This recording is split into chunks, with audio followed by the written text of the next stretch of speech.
It looks like an opening right through here. So I think you have the potential for man-made ingress into a natural cavern. Right. We scooped up 2 samples in the garden shaft, sent those away, and we found gold in the garden shaft. What if I told you, after years of digging, searching, and chasing legends, Rick Lagina may have just made the biggest discovery in Oak Island history? Moments ago, something unbelievable happened. A hidden structure, buried deep beneath the island, and behind it, an ancient door no one knew existed.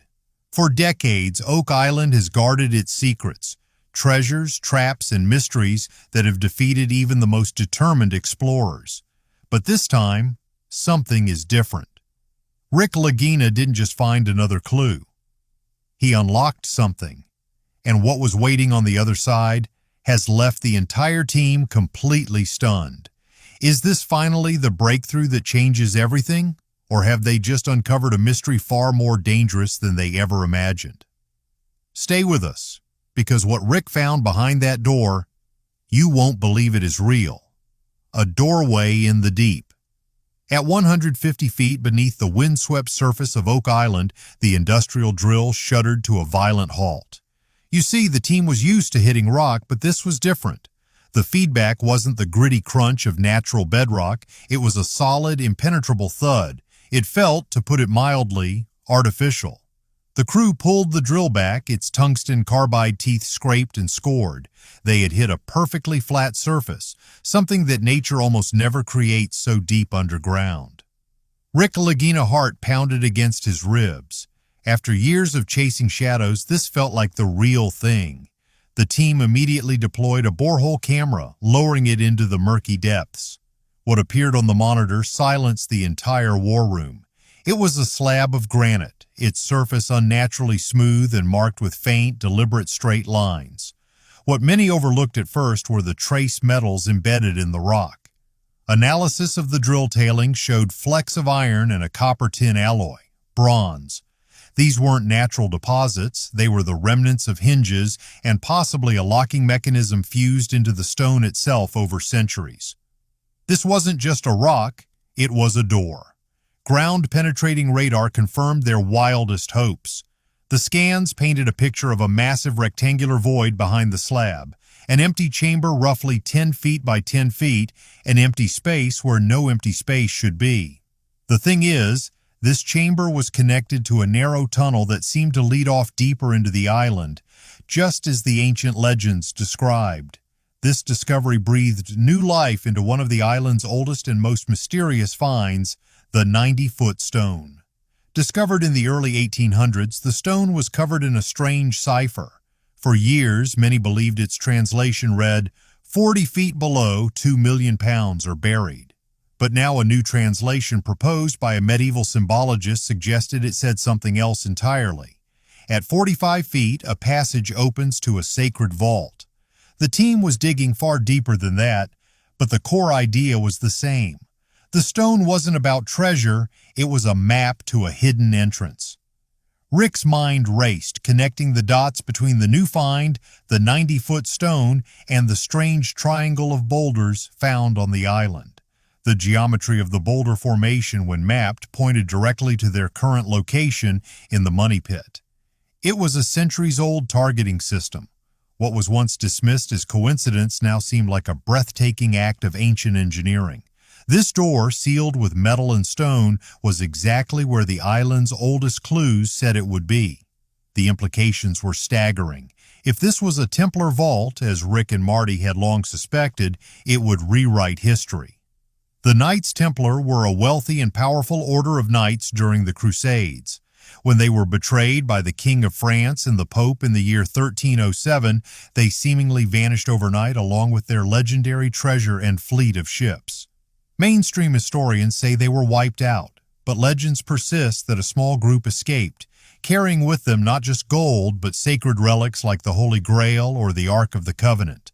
The theory goes that they sailed to the New World a full century before Columbus and buried their secrets on Oak Island. Finding a single coin from that era would be incredible. Finding an entire sealed vault, That would be proof. And as Rick stared at the image of the stone door, he knew they were on the cusp of that very proof. This wasn't a pirate's chest. It was a masterpiece of medieval concealment, a gateway to a lost world. But this ancient door had one more secret to reveal before they could even think of opening it. Sealed with poison, breaking through a 700-year-old door is no simple task. The team couldn't just use explosives, they risked destroying whatever was on the other side. Instead, they opted for a high-pressure water drill, a tool that could cut through the granite with surgical precision. As the needle-thin jet of water pierced the first few inches of the slab, an eerie hiss echoed up the borehole. It was the sound of air escaping, air that had been trapped in the chamber for centuries. What came with it was a smell, not the smell of damp earth or decay, but a strange metallic and oily scent. The on-site safety officer's gas detectors immediately screamed to life. The sensors detected alarming levels of mercury vapor. Many people are crazy about the idea of ancient curses, but the thing nobody tells you is that the Templars were masters of a more practical kind of curse. Chemistry.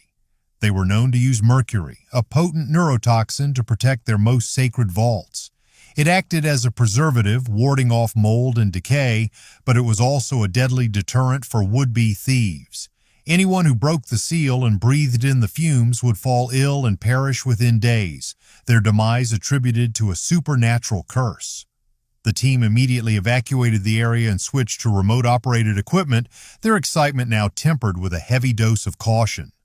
This wasn't a booby trap. It was a silent guardian, a poison ghost that had stood watch for 7 centuries. While they waited for the toxic air to vent, they analyzed a core sample from the door itself. The results were mind-blowing. The granite wasn't local to Oak Island. Its specific mineral composition matched quarries in the north of Portugal, a known Templar stronghold in the 13th century. Even more stunning, tiny fragments of oak wood used to brace the door from behind were extracted. The lab rushed the radiocarbon dating. The results came back with a date range between 1290 and 1310 AD.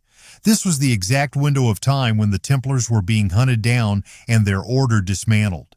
It was the smoking gun. This vault was sealed precisely when the Templars disappeared from the history books. It was almost certainly their final destination. The weight of the moment was immense. This chamber didn't just contain treasure, it contained the last chapter of one of history's greatest mysteries. With the air quality finally cleared, the team resumed their work. The water jet sliced through the rest of the stone, cutting a clean circular opening just large enough for a robotic camera to pass through. Everyone gathered around the monitor, holding their breath as the camera was lowered past the threshold. The darkness inside was absolute. For a moment, there was nothing but static. Then the powerful LED lights on the probe flickered on, illuminating the space beyond the door for the first time in over 700 years. The initial view was of another wall, but this one was different. It was made of meticulously cut wooden planks, black with age but perfectly preserved, and on the planks were carvings, symbols that were instantly recognizable to any student of Templar lore. The 2 knights on a single horse, the Abrasacs, and the Cross of Lorraine. This was it. They were in. But the real shock was what lay on the floor just in front of the camera's lens. A room built for secrets. The first thing the team noticed when they finally broke through the stone door and entered the antechamber was the sound, or rather the way sound behaved.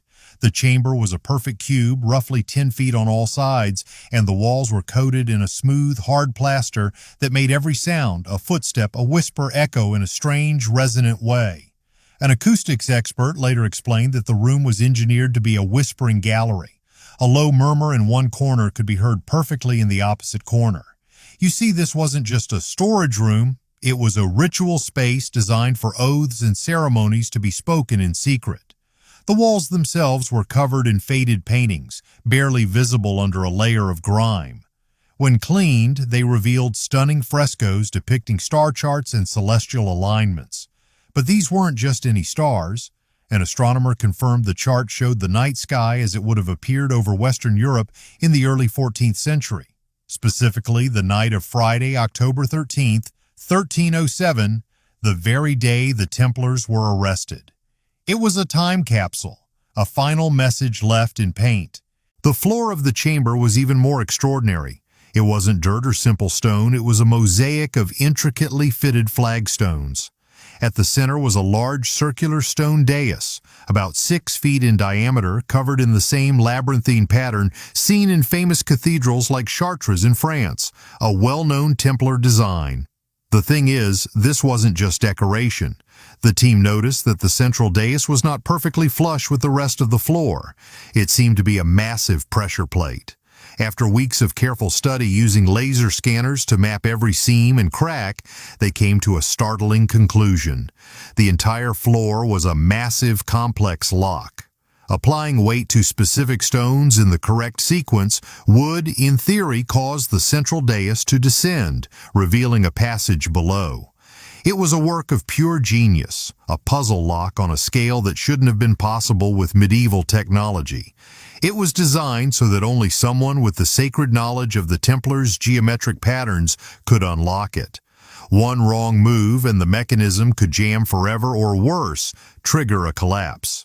After simulating the process with computer models, the team used a remote-controlled robotic arm to apply precise pressure stone by stone, following the labyrinth's path. For hours, nothing happened.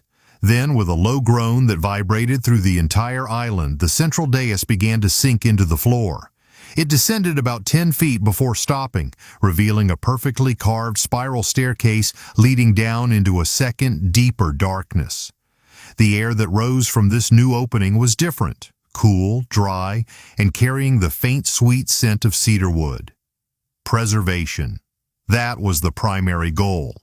As Rick and the team cautiously made their way down the stairs, their flashlight beams fell upon another door.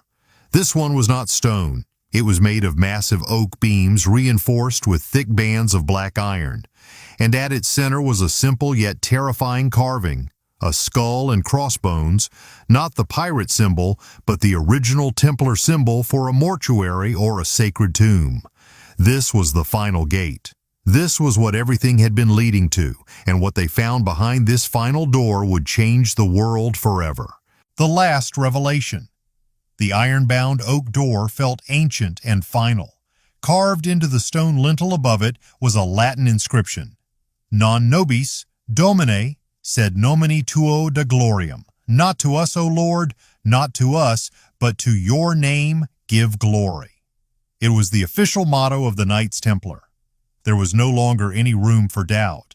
Using the same precision-cutting tools, they carefully sliced through the iron hinges. The door swung inward with surprising ease, its ancient wood perfectly preserved by the dry, cedar-scented air. As the team shined their lights into the vault, a collective gasp echoed up the stairwell. The room was not filled with gold coins piled to the ceiling. It was something far more valuable. This was not a treasury, it was an archive. Stone shelves lined the walls, and on them sat dozens of leather-bound books and stacks of rolled-up scrolls, all sealed with the wax insignia of the Templar Order. In the center of the room stood several large wooden chests bound in iron. Carefully opening the first chest, they found it was not filled with gold, but with scientific instruments, astrolabes, detailed sea charts that mapped coastlines unknown to 14th century Europeans, and lenses ground with incredible precision. The Templars weren't just warriors, they were explorers and scientists. The second chest contained something even more shocking. It was filled with what appeared to be religious relics, but not the kind they expected. Alongside Christian crosses were Jewish menorahs and Islamic star and crescent symbols. The Templars, it seemed, weren't just guarding the treasures of their own faith, but were protecting the sacred knowledge of all faiths. But the most incredible find was in the last chest. Wrapped in layers of silk were 2 items. The first was a simple cup carved from olive wood. The second was a large bound manuscript. The manuscript's pages were filled with elegant handwriting, detailing what appeared to be the secret history of the Templar Order, their voyages across the Atlantic, and their sacred mission. The thing is, people watching this are looking for a mystery, and this manuscript was the ultimate key. It described how the Templars had discovered a new continent and established